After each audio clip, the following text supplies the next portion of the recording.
of the questions you have to ask yourself when you make, let's say you go back and you made a bad decision, and to you it's a bad decision. The thing that you have to think about, or what will help you, is you got something out of it.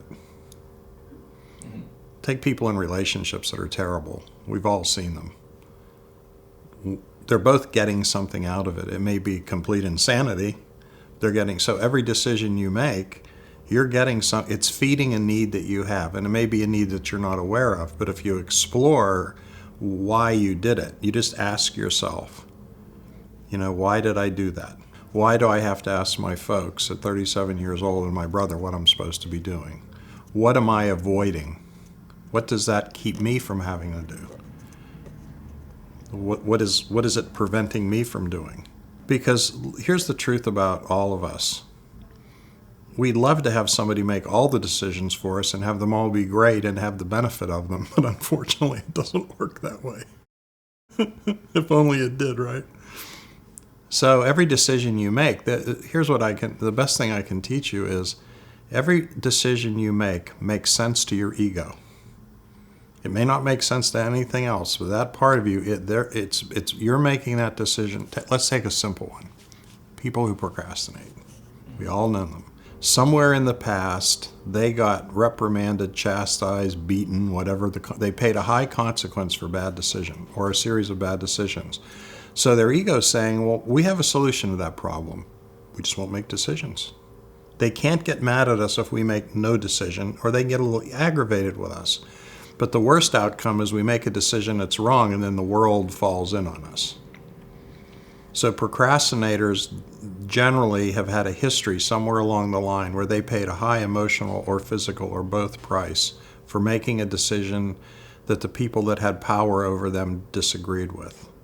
So when you think about it, it's pretty logical, right? The only problem is they're no longer 6.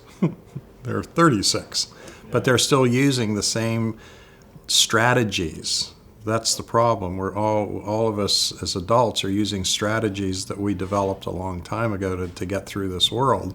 But when we get older, we don't understand that. So the problem that many of us have is we're using 10-year-old strategies to run a 40-year-old life. So the way around that is to really examine the strategy. And one of the things you can do is try to figure out why you're doing it. There's a reason. And I mentioned this before.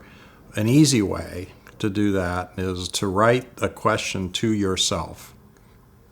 In a lot of this they call it little u. So you write a question with your dominant hand. Write the question with your right hand and then answer it with your left hand. And be open, don't worry in the answer. The answer will probably end up being scribbling, and that's okay. Because what you're really asking is, I have a difficult time making decisions on my own. I don't trust myself anymore to make decisions. What can you tell me about that? Then you take your non-dominant hand, and then you just let it flow. You don't think, and you'll be shocked at what comes out. Well, because when remember that time we were in the 3rd grade and the teacher asked us to do something, and then a kid got run over by the car, and I got blamed. No, don't make me do that. You'll be amazed.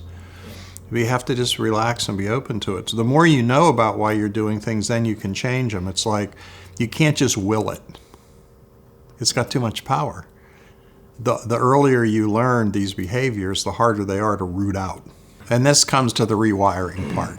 There used to be, like I went to therapy 20 years ago, and it was pretty much you knew the problem, then you had to will the change. But now what they know is that you can rewire your brain. I mean, they didn't know that. The brain is developing all the time, and so what you're really doing, you're falling into an old pathway.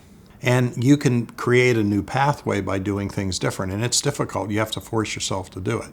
But if you do that for 30, 40, 60 days, you'll begin to create a new path. Every time you do it the old way, you're widening the highway.